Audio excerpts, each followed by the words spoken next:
旅游度假就同城，放心有保障，说到就做到。同城旅行邀您收看《高光时刻》。有何结果啊？其一，院墙有个地方是新补的，看起来曾经是个洞；其二，显然是那石磨，那石磨什么都没磨过。来杯纯品，明察案情。雀巢纯品邀您收看《凡城之下》。南孚电池30年销量领先，聚能环4代邀您观看《凡城之下》。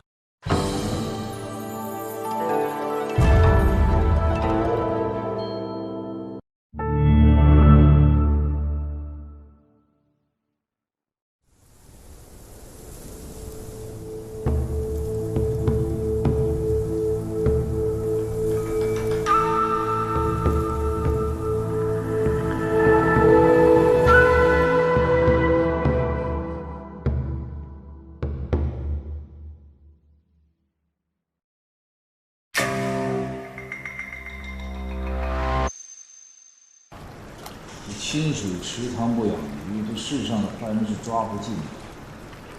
这帮小子现在至少都还攥在我的手里，只要不闹出什么大事就行了。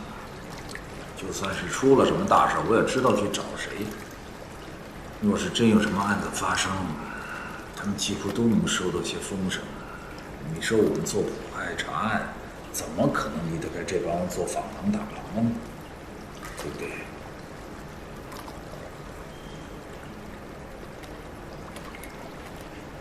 说话呀！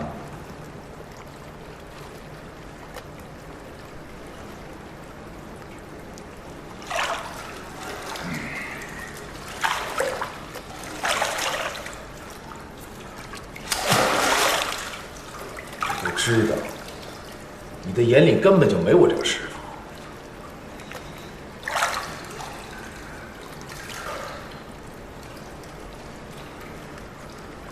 师傅，我给您搓搓背吧。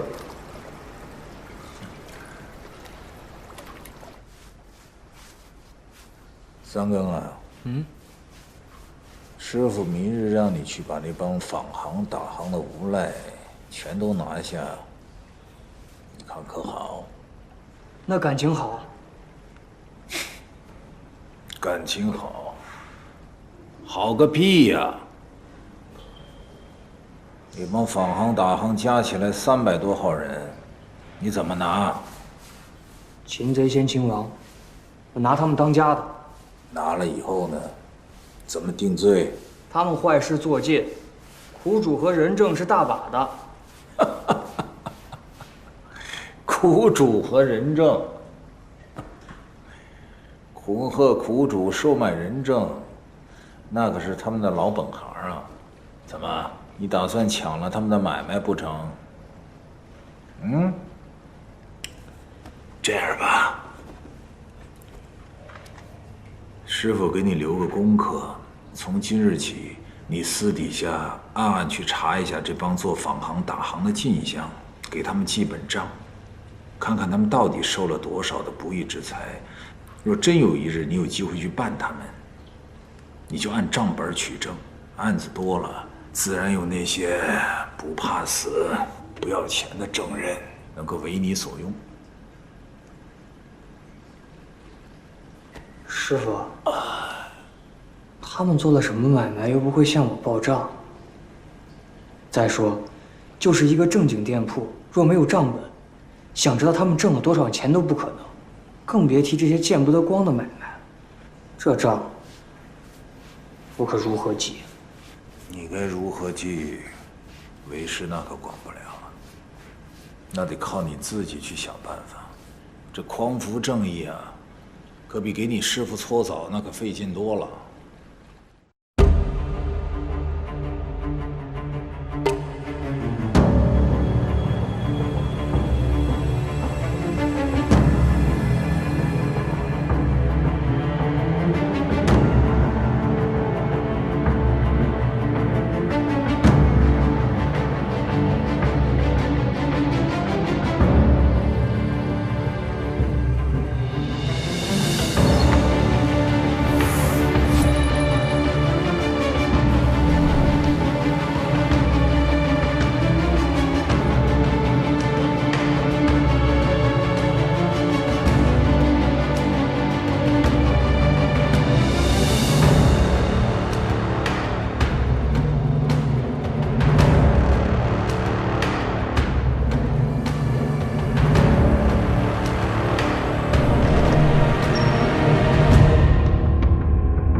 小狗，你来了，去后院井里打2桶水来。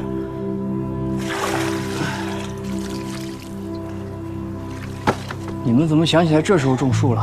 哎，听说凤秀在家里出事了，我来看看他，结果就被抓来当苦力了。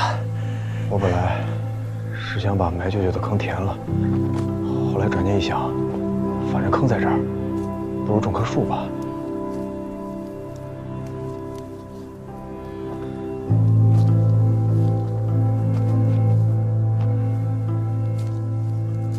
这是什么树啊？梅花。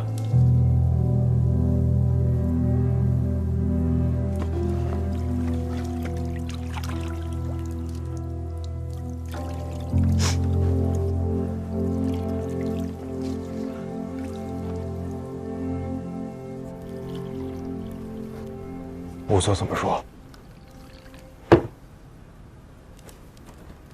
你舅舅的致命伤是在后脑，凶手是用那把铜戒尺反复击打他的后脑，针骨都打塌了。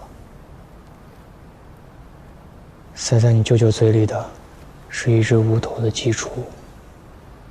鸡雏？刚孵出来的毛茸茸的小鸡，砍去了头。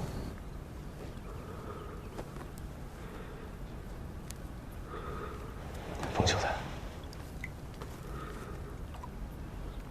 没事儿。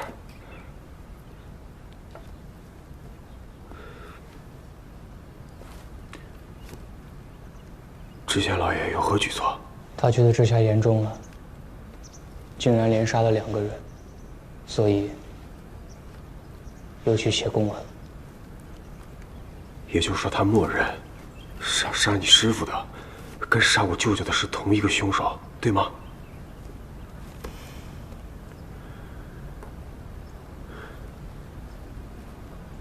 可杀你师傅是为了报仇伸冤，杀我舅舅是为什么呀？难道王夫子和冷头有什么交情？不可能，不可能。那会不会是这样？凶手小的时候在这儿上过学，没少受王夫子的戒尺，长大了以后又被冷头冤了。既然此番已经开了杀戒，那就索性把之前挨的板子都给还回来。不对，这样岂不要把得罪过自己的人都给杀了？这得杀多少人啊？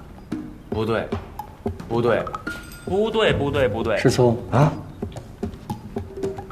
你说的对，我说的对吗？这些话就像仪式上的祭词一样。可为什么要选这些话呢？对啊，为什么呢？因为字多。嗨，这是什么解释啊？如果是我只想杀2个人，还要搞成仪式留下祭词，那祭词就应该是成双成对的。有理。如果凶手只想杀2个人的话，那么写出一副对联也会更齐整一些。所以，凶手多半还会再杀人。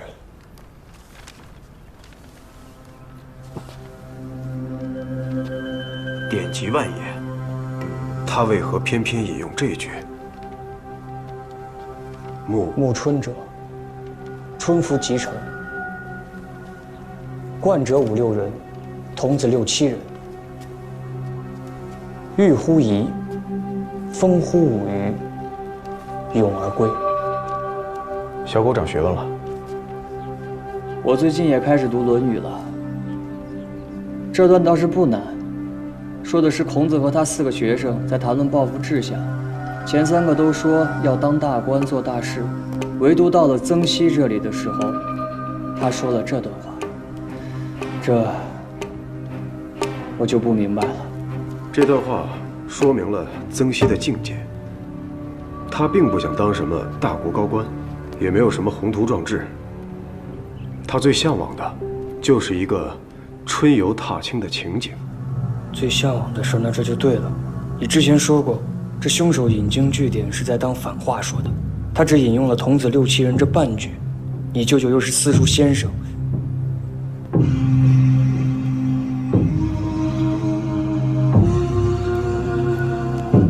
只说无妨。如果原文说的真是向往之事，那反话的意思就是遗憾之事、后悔之事。凶手是说王老夫子做过什么与童子相关的悔恨之事。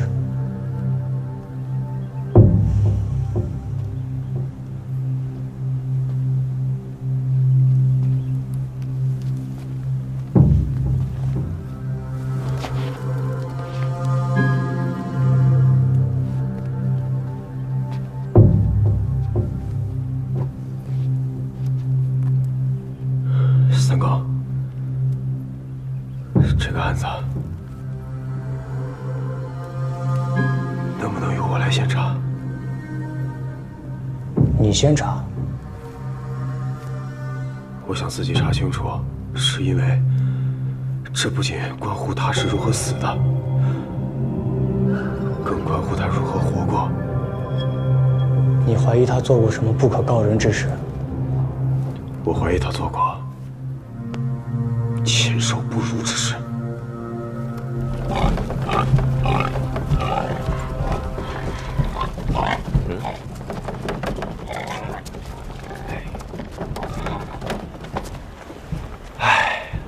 肯定是送到我们家去的。师聪，你的差事？我的差事，三哥，我的差事不要紧，倒是你，一头现在要开始收拾你了。这样，你服个软，你斗不过他。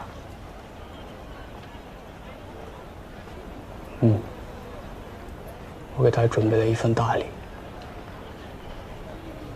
大礼65两、300两、80两。曲三哥，你刚才说这是什么？这是师傅留给我的功课，我觉得对一头您有用。你什么意思？我听说法行打行拜您做了新的大当家。这帮混混自然要有人约束着。你师傅不在了，那就是需要我操这个心。怎么，你是心中不服吗？我服，我服，我自然明白，所以才把功课给您。这种糊涂账，鬼才算得清楚。有心算也不难。这我倒是头回听说，讲仔细点。这第一宗，最好算的，就是他们向小铺子、小买卖人收的进阶钱，捋着城里那几条街走几趟，庙会大集赶几次，挨家挨户的问一问，便就都知道，他们每个月是有固定进项的。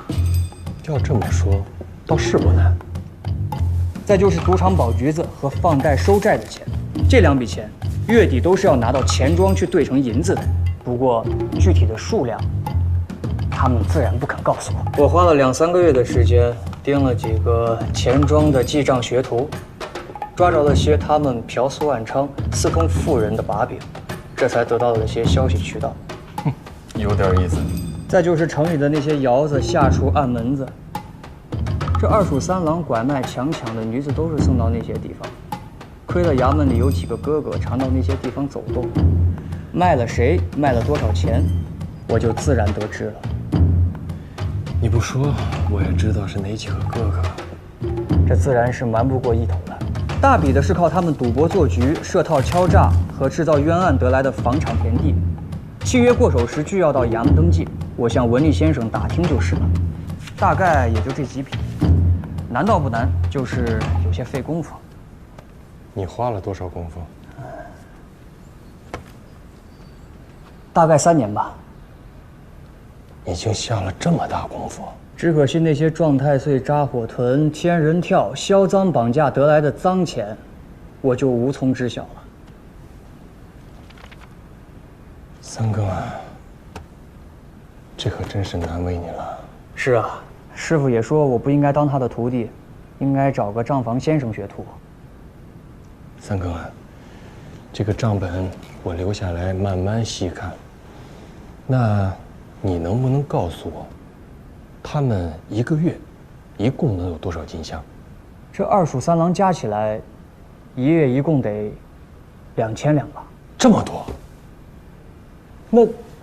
那你知不知道他们以前每个月给你师傅多少孝敬啊？师傅没提过，我便也没问。总的加起来不超过50两吧。师傅每个月给快班兄弟1两的柴米钱，8成就是从这里来的。曲三哥，这个东西可是值钱的紧呢，你怎么就这么轻易的把它给了我呢？这东西在一头您手里值钱的紧，在我手里可就一文不值了。我算是想明白了，我师傅不在了，在这衙门里，我总得有个人照应吧。前几日有得罪冲撞一头的地方，是我年轻不懂事，还望一头大人有大量，别往心里去。起来起来！哎，三更这是干嘛呀？啊，往日里听别人说你这个人，不懂世故，仗着师傅不把人放在眼里。今日看来，这人一旦开了窍，倒是个可造之才啊。你放心，你往后跟着我，不管以前你师傅是怎么待你的，我都加个更字。我倒没什么，就是前2天开阁的那个白毅，让他为我受持累，我这心里实在是……好说好说。你要是不跟我要点什么，你这账本啊，我还真不敢接着。一个白毅嘛，让他回来便是。本来也是一句玩笑话。谢过一头。哎，小事情小事情。这是为何啊？给你们擦是干嘛的？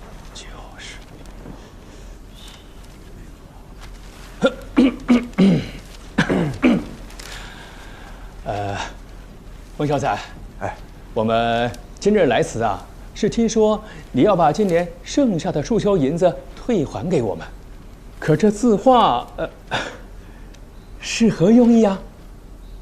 不是我想退，啊，不是你，那是谁？是家舅想退。王夫子。前日啊，家舅给学生托梦，说有2件心事未了。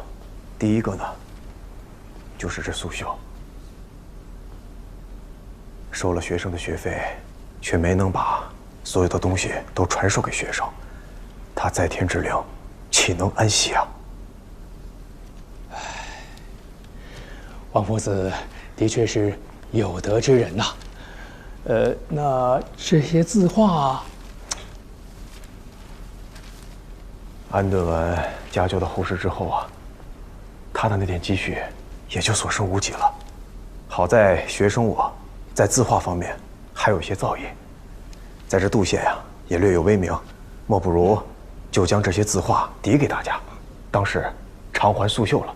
不知各位意下如何呀？各位家长，那你们意下如何啊？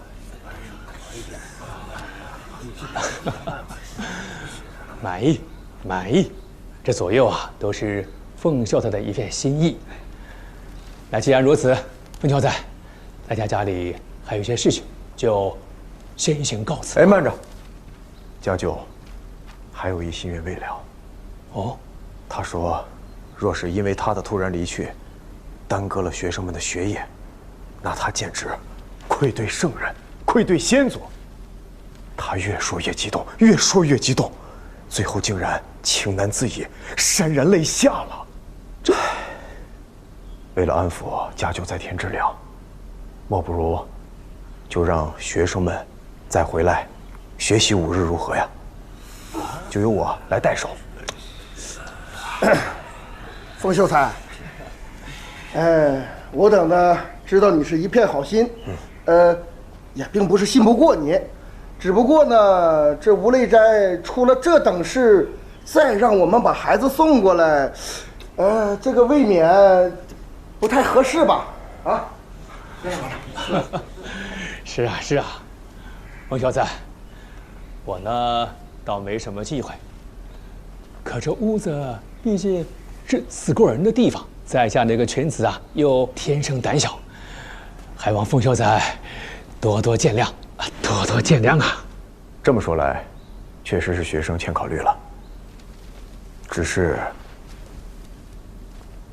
家舅啊，他说他要去加州，非学生不可。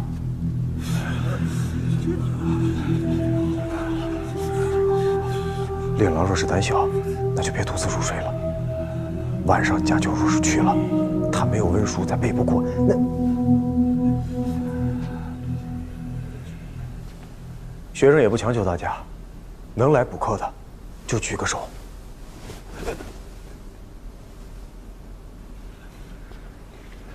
家舅，你可看好了啊！这些举过手的，咱就不用去了。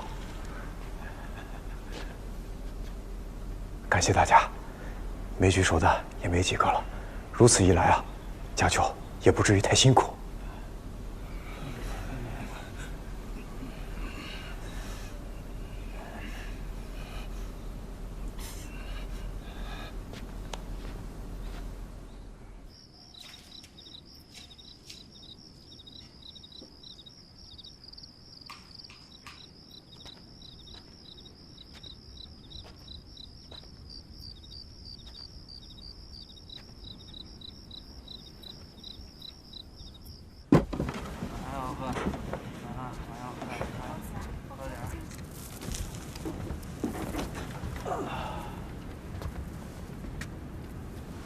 宋老爷，下次教我作诗吧。哦，你为何要学作诗啊？我长得不好看，又不会弹唱，总是上不了台面。英蕊姐姐也不会弹唱，可是诗做得好，所以恩客就多。诗岂是人人都会做的？英蕊姐姐命真好，会作诗。天天都有鲜鱼吃，鱼多好吃啊！春星，今天你也可以吃鱼了吧？就是，都是托宋老爷的福。我已经去厨房求过厨子了，给我一条大的。你家李妈妈也真是小气，客人虽少，吃条鱼还能把它吃穷了。我不是还有宋老爷这么个恩客吗？宋老爷1个月宠我1次，我1个月啊就至少能吃1次鲜鱼。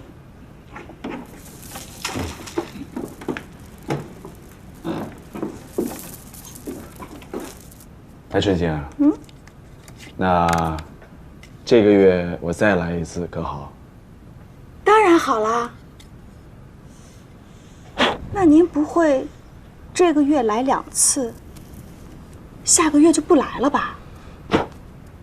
那当然了，这个月再来就要去借钱了，那个下月不得还吗？那宋老爷还是下个月再来吧。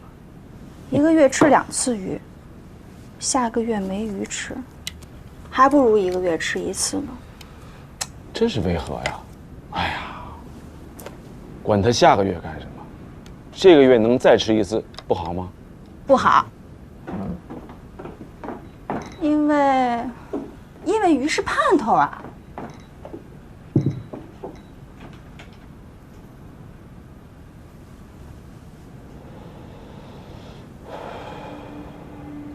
春星，如果以后我再不来了呢？或者我再来又不找你了呢？宋老爷，我是不是说错话了？鱼不是盼头，宋老爷才是盼头，宋老爷才是盼头。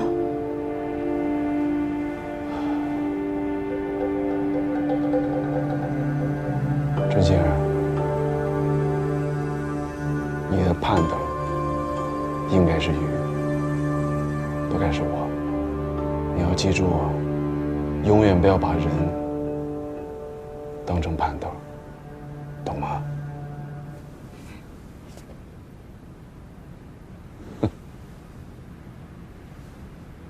好了，该走了。春贤送客。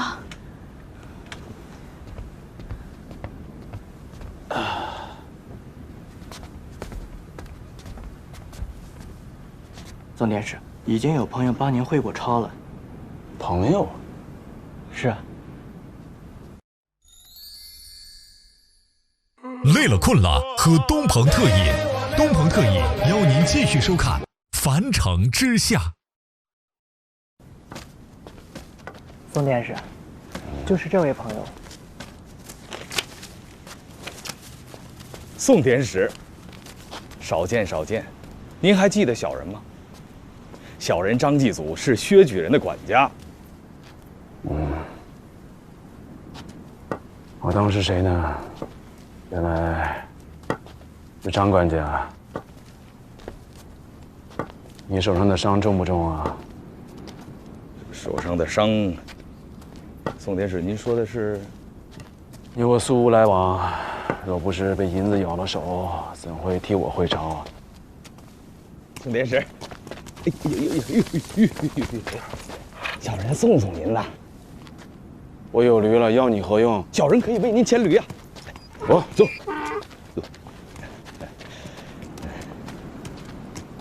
宋典史，小人也不瞒您了，确实有事相求。言之下，就是翠华楼后门那里有一处无主的废宅，荒废了好多年了。您看，县里能不能把它卖给我？卖多少钱呢？您说了算。至于往县上报多少呢，也是您说了算。这中间就是这么点意思。那个院子我正好知道，不过可不是什么无主的废宅，有主。有主？不对吧？小人都打听过了，荒废了好多年了，草都1人多高了，房都快塌了。上个月冷捕头找过我说过那个院子的事儿。冷捕头？哦，就是前2天死的那个。他对我说，那个院子一直荒废，经常会有一些狡猾泼皮在那里聚集，为了争夺地方，还经常动手斗殴。他问我县里能不能把那个院门用砖封上，我就查了一下，才知道6年前县里已经把他刀给了一个外来的客商了。可小人前几日去看，那院子还荒着呢。说你们薛家家大业大，要一个破院子干什么？嘿，不是我们家老爷要，是小人我。您看，小人这也40好几了，也想成个家。本想着那院子虽然不太吉利，但想图个便宜。便宜怕是图不上了。那个主人听说是个行商，买了院子以后也未曾住过，而且现在人在什么地方也不知道啊。怪不得。小人前日去看，院子依旧荒着，可院子里多了点东西。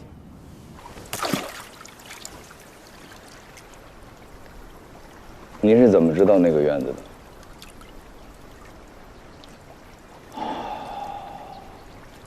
那之前是陈旺的院子，那个院子就在翠华楼的旁边，杀冷捕头，那是再合适不过的了。也不知道宋典史能否查出些什么。那宋晨绝非等闲之辈。我听说冷捕头那个徒弟正四处打听20年前的那场大火。先盯紧他吧，那个陆直早已不在这世上了，看他们能查出什么。陆宅很大，有4进院子，有个角门离我很近，我记得真切，就那个角门的火势最猛。火灾系意外引起，火烛倾倒引发大火，起火之处为正房，主人卧室蔓延四散，举宅皆燃。主人一家4口，主人陆进信，主母陆邹氏，长子陆不忧，次女陆平儿晋末，管家陆中侍女16，海棠、仆妇张氏、李氏、季氏一皆死于火灾。更夫曲天明救火时殒命。更夫曲天明，三更的爹。我想起来了，有个姓陈的，是陆家仆人，叫陈旺，他没烧死。听说他没烧死是因为有星宿照命。这个人本来就好赌，就趁这运势到省城大赌了一把，发了个横财，还掷了骰子，好像在胭脂巷那边。胭脂巷，翠华楼后门那边。小人哪知道翠华楼后面在哪儿啊？那后来呢？后来他就运去了，听说是背离深寨，宅子也没了，就跳河死了。你说那人叫什么来着？陈旺。倒是有人说，陆家有个养子没被烧死，活下来了。养子。说到陆家的这个养子啊，我倒是曾见过，那时也就15、16岁的样子。据说他以前是陆家捡回来的一个快要饿死的小要饭的，给陆家大爷呀当书童，甚是得赏识。后来呢，便认作了干儿子。他叫什么来着呀？他叫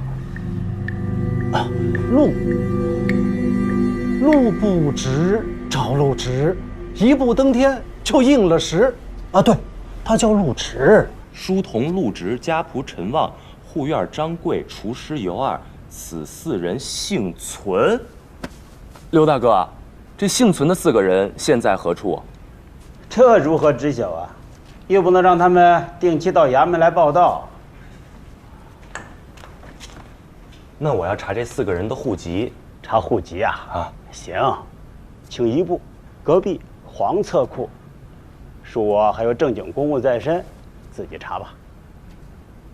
行，自己查就自己查。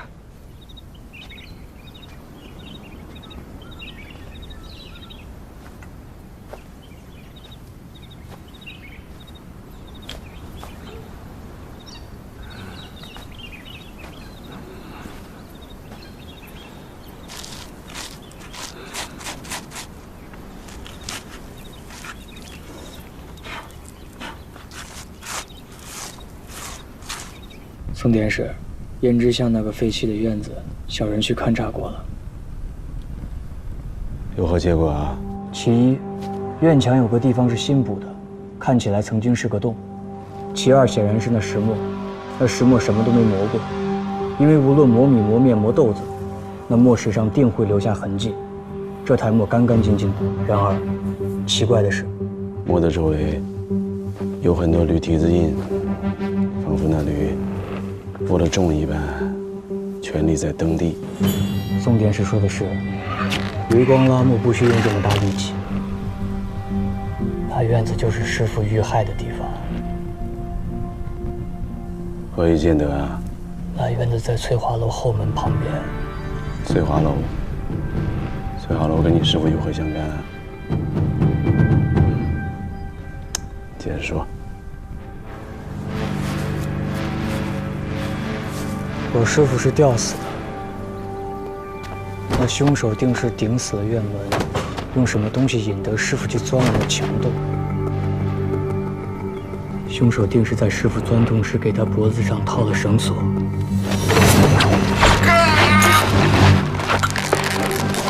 绳索缠在磨上，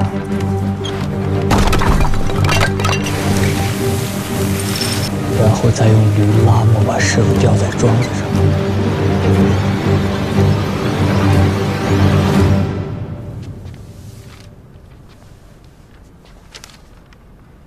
还愣着干什么？干拆去吧。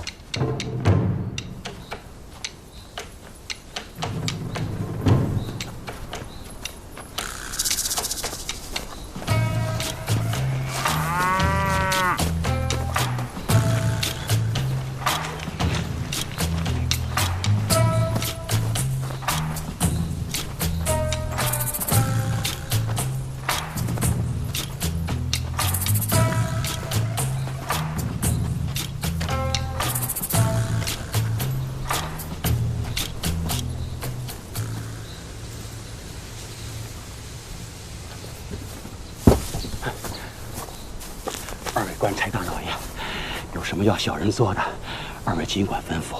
你便是石匠四宝柱？哎，是，小人便是石匠四宝柱。到衙门里说话吧。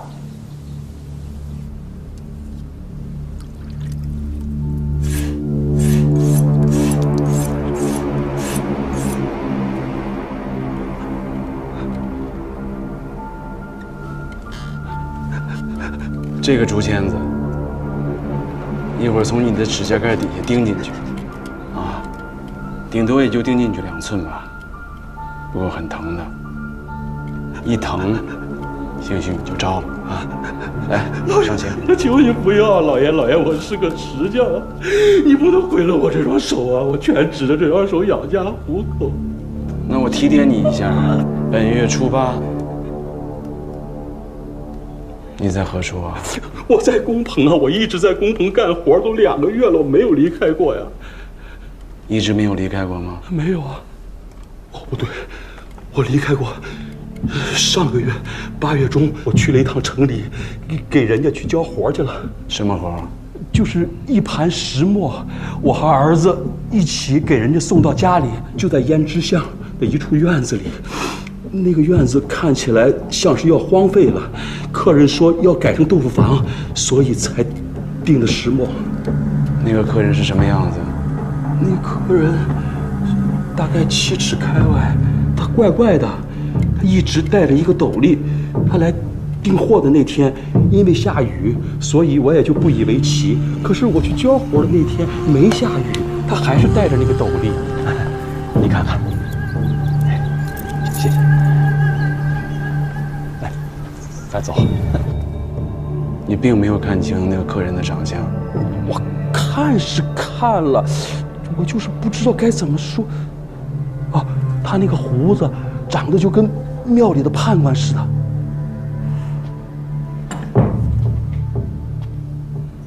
还有什么吗？没有了，老爷，我都说了。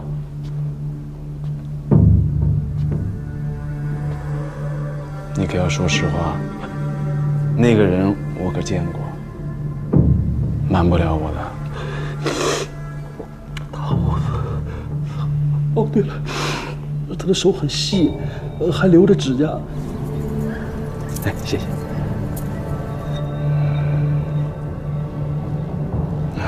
先收监吧。哎，老爷，我都说了，我说的都是实话呀，老爷，我冤的，老爷，我冤的，我冤。宋典史，这个石匠要关多久？关到破案。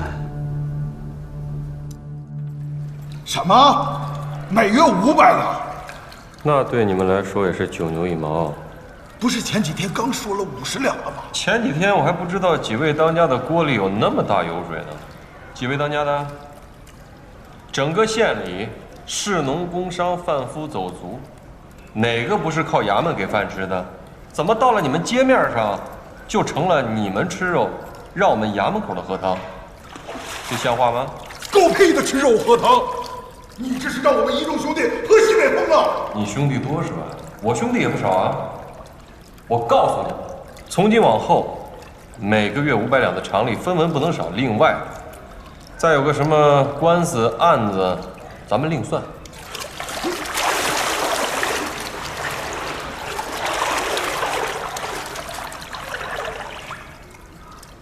一头，咱们谈的是买卖，是生意，这生意，不能做成死意了呀。你冷不冷？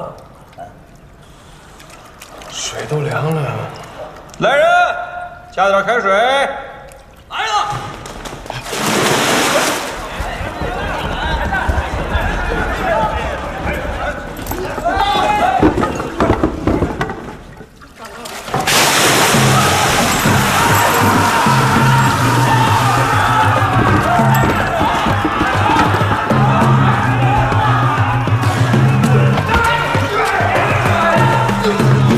我一有靠现在身兼着灶快2班的都头，手里攥着你们的生死，跟我谈生意，谈什么？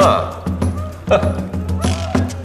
我劝你聪明一点，花钱给自己买条生路吧。姓易的，你别把事情做绝了。我看是这儿太闷了，几位当家的都昏了头，忘乎所以了，是吧？兄弟们，把他们插出去，让他们凉快凉快，透透气，清醒清醒。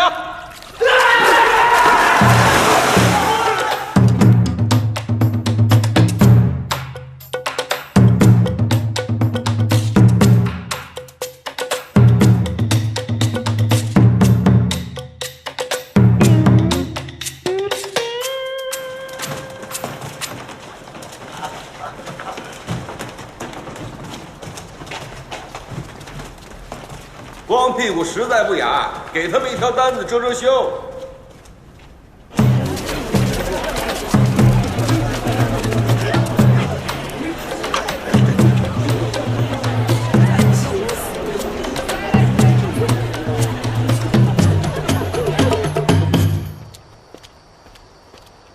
娘，三更回来了，今天灯笼没灭吧？没灭，娘，亮着呢。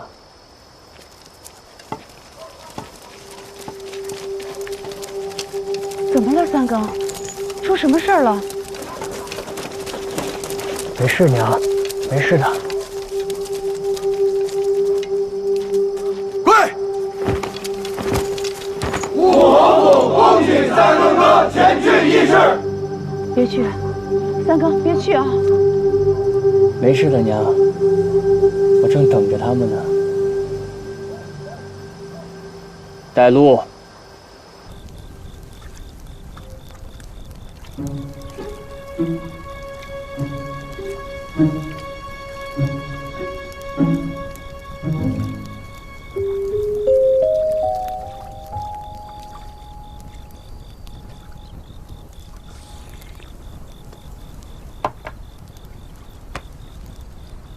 五位当家的，今日唤我来有什么事啊？三更啊，冷头的那个案子，我们其实比谁都上心。这些天我们尽力在查访关于那个案子的线索，倒是也查到了一些零碎的消息。哦，平安里的赵寡妇最近勾搭上了脚行的二当家王顺。这赵寡妇死了的男人呢，叫吴金龙，当年因为斗殴杀人，也是被冷头给拿的。四眼井大街的刘石头前些天回来了。刘石头以前呢，因为偷盗被冷头拿了，当时打了40个板子。大侯爷，你拿过来我自己看吧。嗯。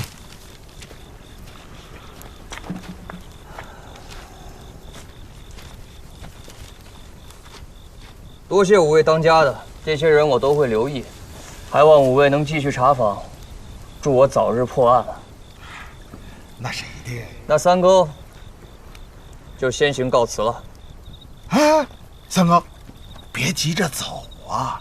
我们备了一些酒肉，想让我们兄弟吃几杯酒啊！大侯爷，三更我就直说了，你们叫我过来，怕既不是为了线索。也不是为了吃酒吧，我就不拐弯抹角了，的确是有事相求。若是为那一班头之事，就不必说了。他身兼造快2班都头，我一个小小捕快，爱莫能助啊！哎，三哥，你别说此等话呀！能跟一头斗上一斗的，也就只有你了。三哥，你若不帮我们，就光凑那月例银子就活烧屁股了，我们就没有余力。没有余力再顾些旁的别的了。大侯爷的意思是，我若没有办法帮你们对付一头，你们也没办法查访师傅的案子喽？那不是心有余，但力不足嘛。侯爷，那一头呢，无非是个求财的，你们吓吓他也就行了。你们手底下的弟兄们上房揭瓦、偷盗放火，那都精熟得很。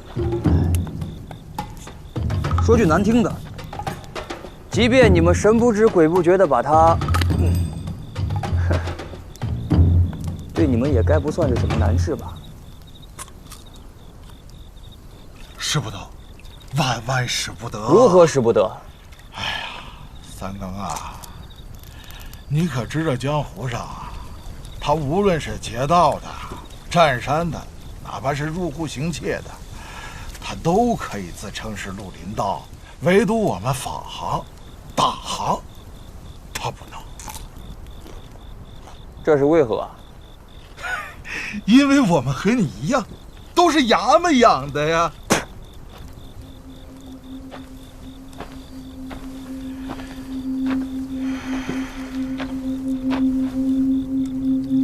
你说什么？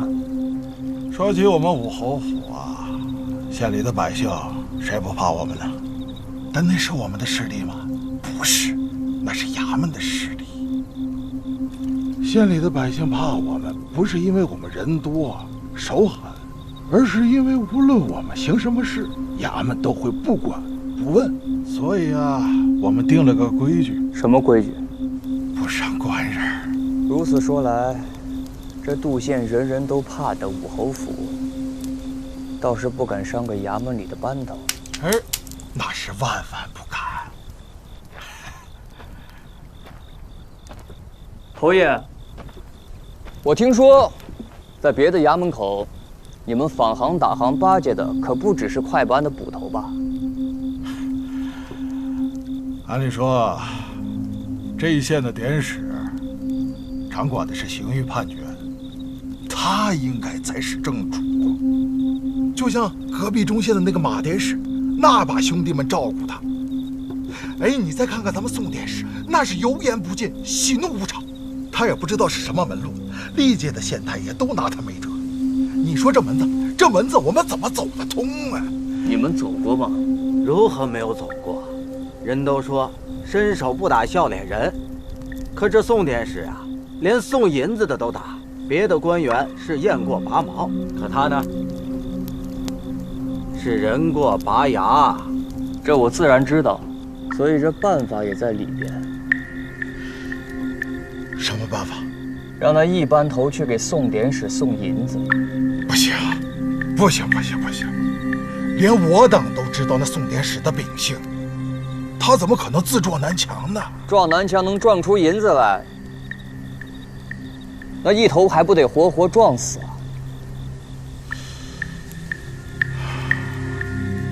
我明白了，只要那银子够分量，我跟5位当家的打个赌吧。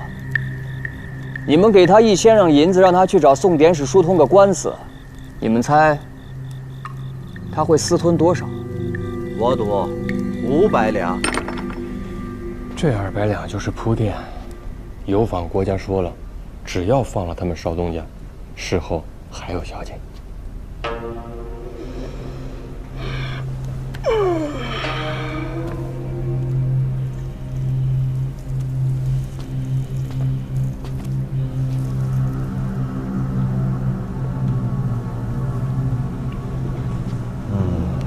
一班头，我听说游方的少东家是打断了人家2条腿啊。是，可那也算事出有因嘛。谁让那小子先踢了少东家的狗呢，是吧？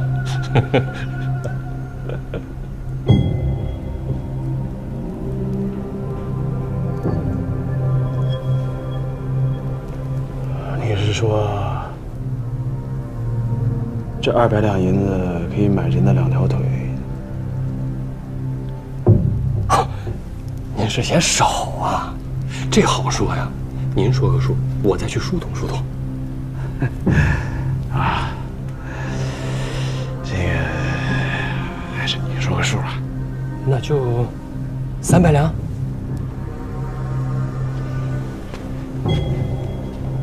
这300两银子够买你的清闲吗？宋典史，您这话是何意啊？一班头，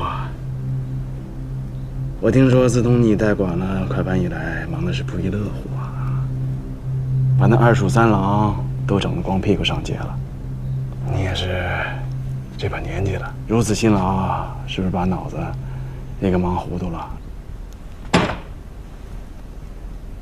你是头一天认识我宋晨吗？也怪我一时疏忽。这样吧，从今日起，快班的事你不用过问了，由我直接来管。别呀，宋天使，这可使不得呀！您不能因为这个去免了我差事呀！你要是觉得300两少，那就500两，1000两就够了。给脸不要，滚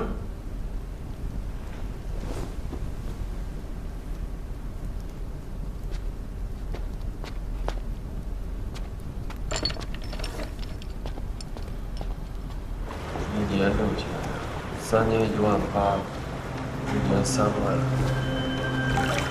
都没了，都。取3更，你们干嘛？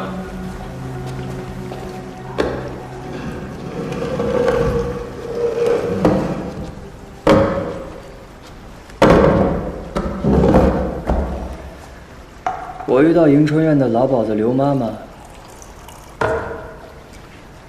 她说你好久都没去了。迎春院，你什么意思？宋田是让我来问你，迎春院那个新来的粉头，是不是让你包了？宋典史，他问这个干什么？我也不知道，应该没什么大事，一头给我个话就是了。我是跟他们家妈妈说过这么一句，包银多少？我就嘴上说了说，我没给包银呢。嘴上说了说就给包了，还是一头有面子啊。那个刘妈妈跟我抱怨，说这个粉头来了快2个月了，因为您包了，都不敢接别的活。2个月？他胡说，那粉头就不发才来的，1个月都不满。就他来的那一天，我去的迎春院。这日子您怎么记得这么清楚？不就张主簿调任那天，本来是要在迎春院给他践行的，还有立班催头，几个文吏，加起来得有8、9个人。宋典史到底问这个干什么？他没说，我也没敢问。估计啊，他也看上那个粉头了。要我说，一般头跟他抢犯不上。不抢，不敢抢。那我就给宋典史回话，说您没包就是了。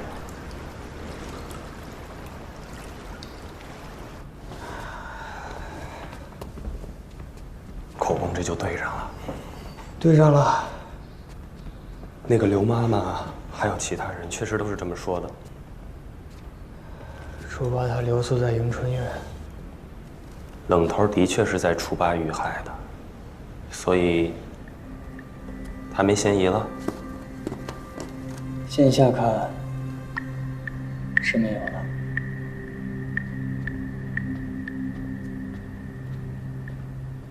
那2署3郎之前的靠山是你师傅，确实是师傅在约束他们。冷捕头死以后，他们又投靠了一班头。小人也有所耳闻。现在一班头被我免了快班的差事，他们又会去找谁呢？我听说在别的衙门，访行打行的总当家都是田师老爷。他们之前的确是巴结过我，可是我觉得他们阿杂。不过这股势力的确有用得紧。哎，曲三刚，我看你行事伶俐，而且你师傅的手段看也应该看会了。不如这样，我当你的靠山，你去执掌他们可好？那曲三更不过是个小苦汉，怕是罩不住咱们吧？原本也没指望他罩着咱们，不过呀，是利用他把刀行医的罢了。那以后咱们应该靠着谁呀？宋典史啊，宋典史，他也不收银子呀。那个宋典史阴气重，他戾气更重，估计是啊，喜欢操弄人心。你当我的左右手。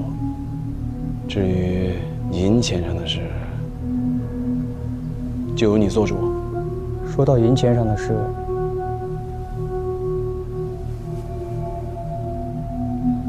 小人倒是有数的。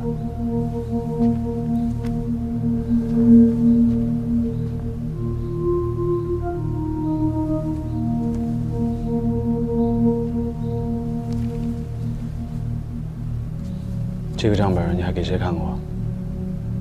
我师傅，还有一头。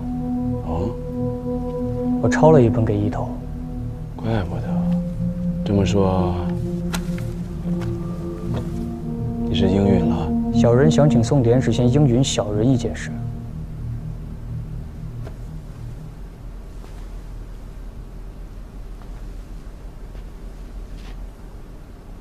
这账本上记的不仅是成千上万的银钱，更是桩桩件件的恶行。小人要用这本账请宋典史的火票。小人要拿了二署三郎5个当家的，散了这杜县的坊行大行。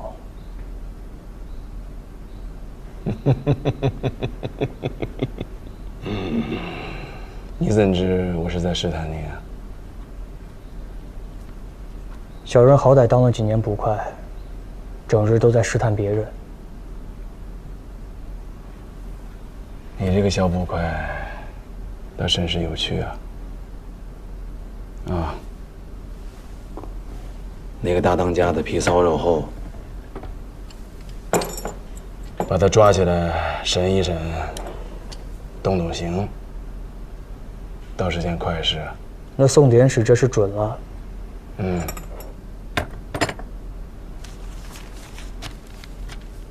不过那5个人可不好拿啊，况且你抓住一个，另外4个就跑了。把他们5个聚在一起拿就是了。他们5个约好了要请我吃酒呢。为何要请你吃酒啊？让一班头给宋典史送银子的主意，是小人出的。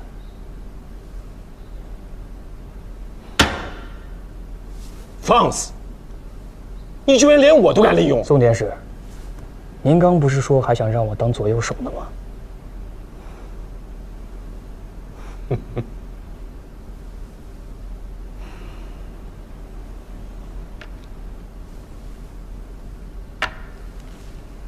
拿去吧。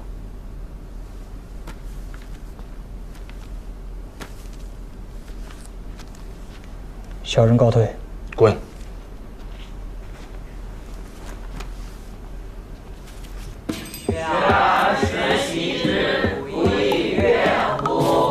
有朋自远方来，不亦乐乎？有朋自远方来，不亦乐乎？人先生，这个我们学过了。学过了，《论语》我们几个大的去年就学过了。哦，那老师考考你，温故而知新，下一句是什么呀？还不是学过了吗？先生，温故而知新可以为师矣。这句话的意思是温习旧的，而知道新的，就可以当老师了。哦，那作为老师，是不是应该提醒你温故而知新呢？继续，人不知而不愠，不亦君子乎？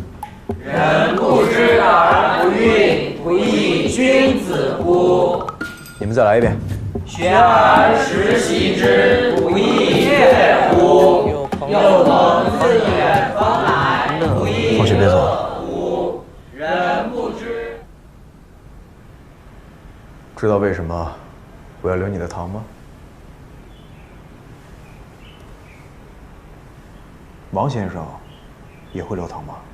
王先生倒是经常留堂，只不过没留过我。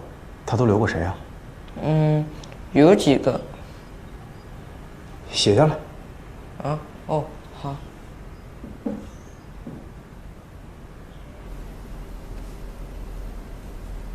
知道为何留你的堂吗？我知道。你知道？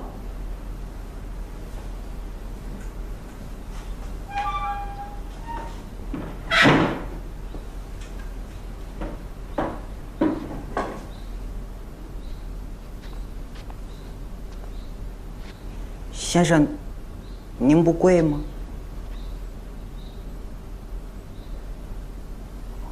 哦，贵啊。嗯。啊。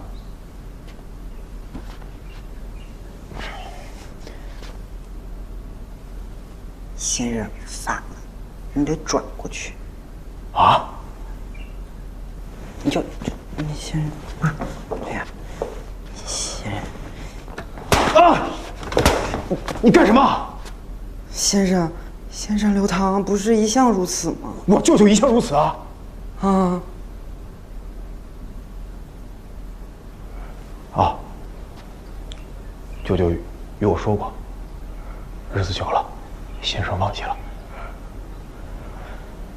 那咱继续。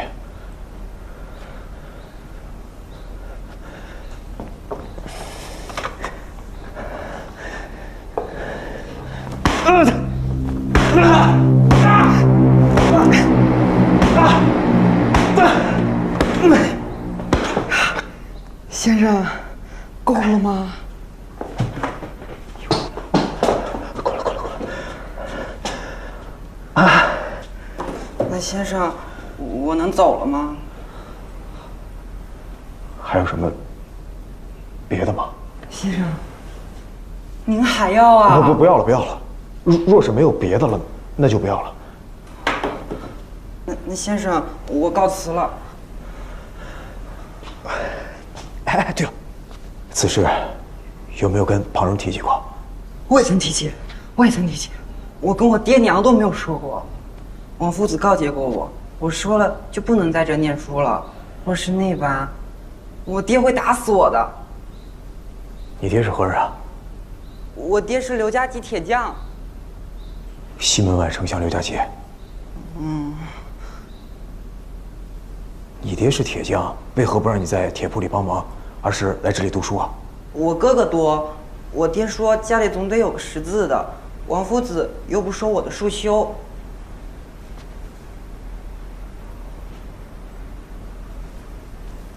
先生告辞。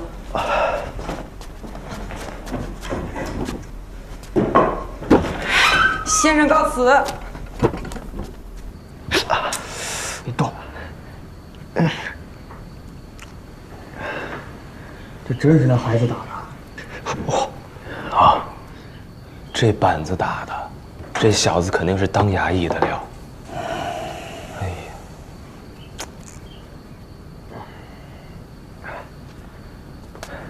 呀，你们跟我说，那凶手把无头的鸡雏塞到我舅舅嘴里的时候，我还以为……本来啊，是想从这些孩童口中查出什么线索，哼，结果查出个更离谱的怪癖。我查了一下舅舅的账本，每年呢，有3个孩子，他们是不用交束修的，全是穷小子，家都在城外。一是好封口，二是就算走漏风声，把他直接打发回家就是了，也不至于在城里传开。再说，要是一个铁匠的儿子给铁匠说，老先生隔3差5让我用戒尺把他打一顿，哼，那铁匠都得觉得他是疯了，免不了先打他一顿。我以前一直觉得，舅舅是我认识了一辈子的人，结果他死了之后，我才发现，我好像就从来没有真正的认识过他。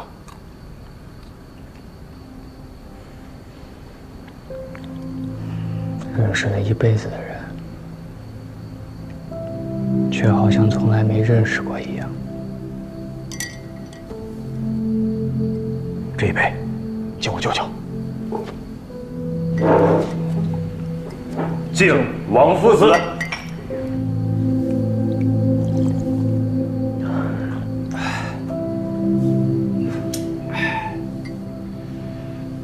这一杯，敬我师父。敬冷骨头。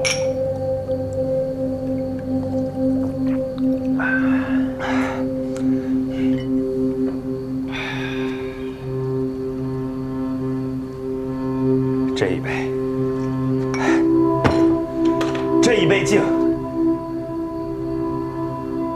这一杯敬谁？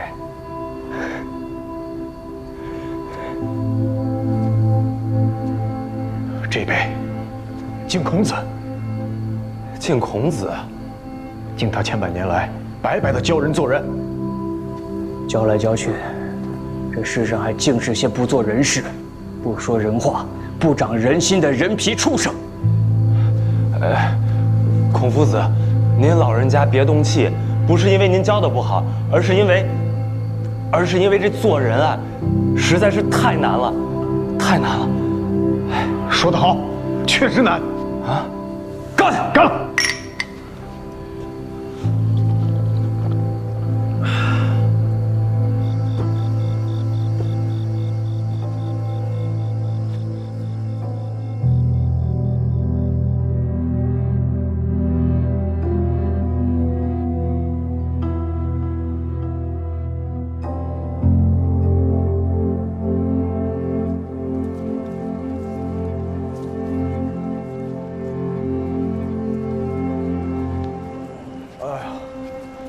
头好痛啊！喝碗醒酒汤就好了。真的吗？啊，在哪儿？前面那个汤饼铺的豆腐鱼爪汤最好。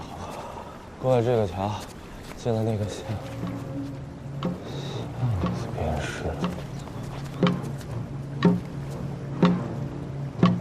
自在川上曰：“逝者如斯夫。”自在川上曰。难不成这是那个跳了河的赌鬼？胭脂巷那个宅子的主人陈旺。这个案子一定和20年前那场大火有关。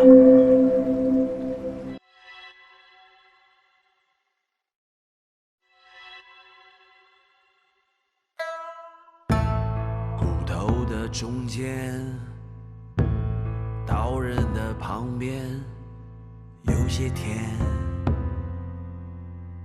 有些黏，咬破了新鲜，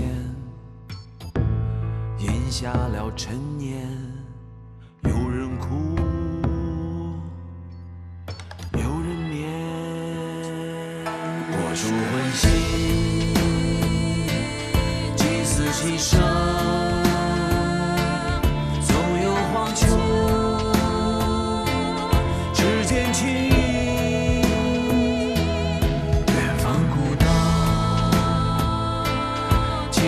反常，野火不尽，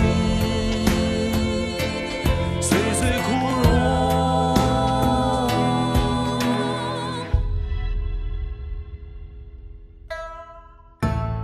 我负的炊烟，命运的上签，酒之前，换个圆。的誓言，纸上的尘缘，风一吹就不见。我属荤腥，祭祀其生，总有黄秋，只见情。